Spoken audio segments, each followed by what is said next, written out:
Thrilled to be here.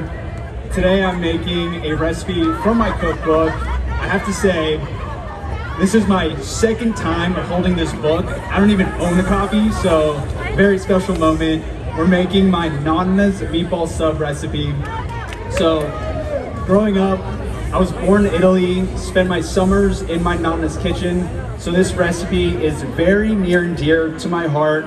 It's a little different from we're doing meatballs. Why the hell does he have milk?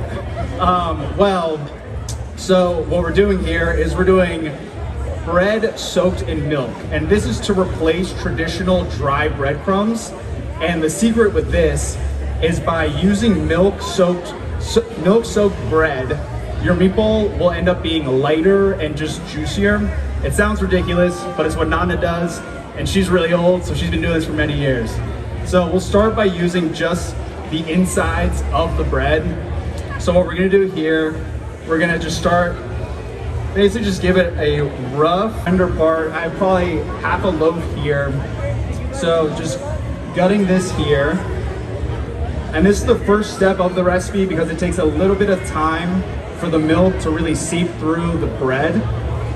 So right here, we just gutted it, a little bit of milk. It seems ridiculous, but it's very common in Italian cooking. There we go. So that's just gonna sit, it'll get moist, and then after about 10 minutes or so, we're gonna strain it, and then we'll add it to our meat mixture. So while the milk and bread do their thing, we're gonna get working on the sauce. So this is just a very traditional basic tomato sauce, starting with extra virgin olive oil, definitely a staple in Italian cooking. We're coating the bottom of the pan. We'll go in first with the onion. So we got half an onion here. We're just gonna let that sweat. There we go.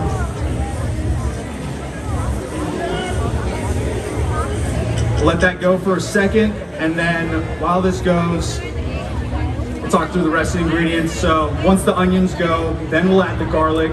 The reason you're doing onion before garlic is if you did the garlic first, it tends to cook a lot quicker, and it would probably burn by the time your onion is done.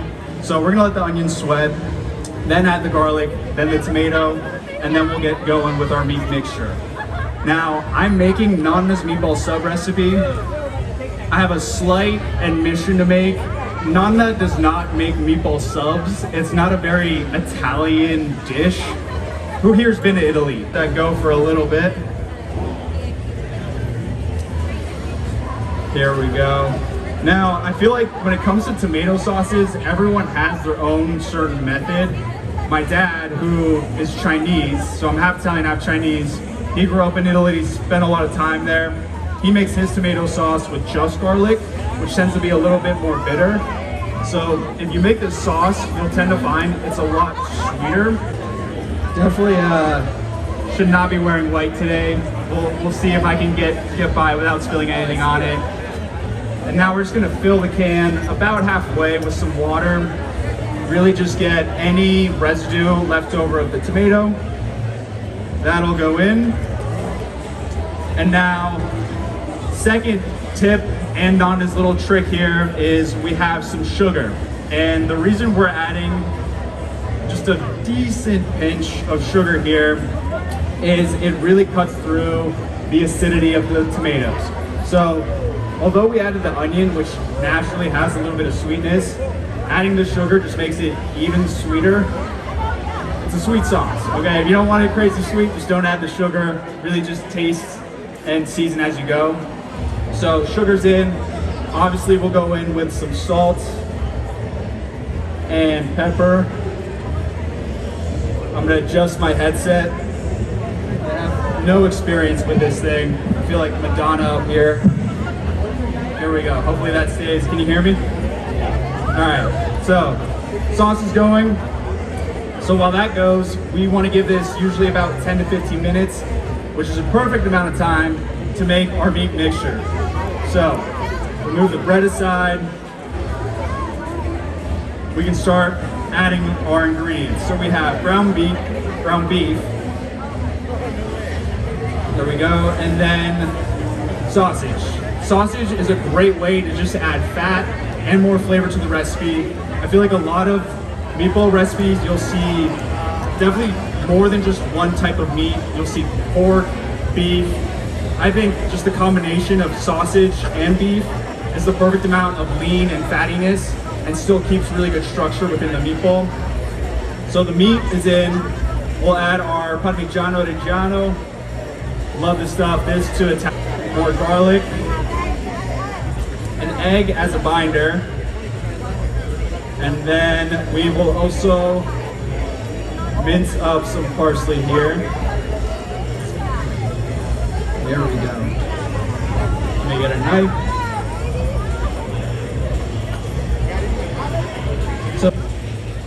So really it just depends let's go with 2.5 slices here.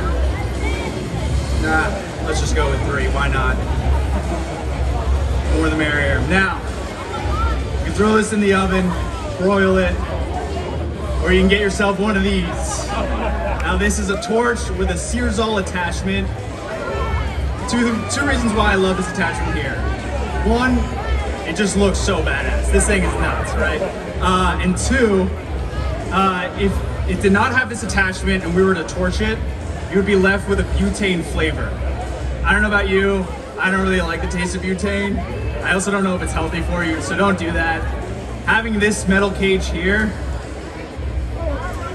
gotta let it heat up for a little bit, but it takes a little bit more time to melt everything, but it prevents the butane from seeping into your food, and it's badass. This thing is awesome. So right here, you basically have your own mini broiler and oven in your hands.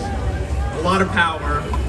It will take a little bit of time though, so just slowly melt the cheese here. But this attachment too can risk breaking the yolk, which I never do. This helps cook it super quickly, as well as searing steaks. So if you get a quick sear on a steak, don't necessarily want to overcook it, and it's cooked perfectly, just give it a little touch with the Searzall, extra crust, and this.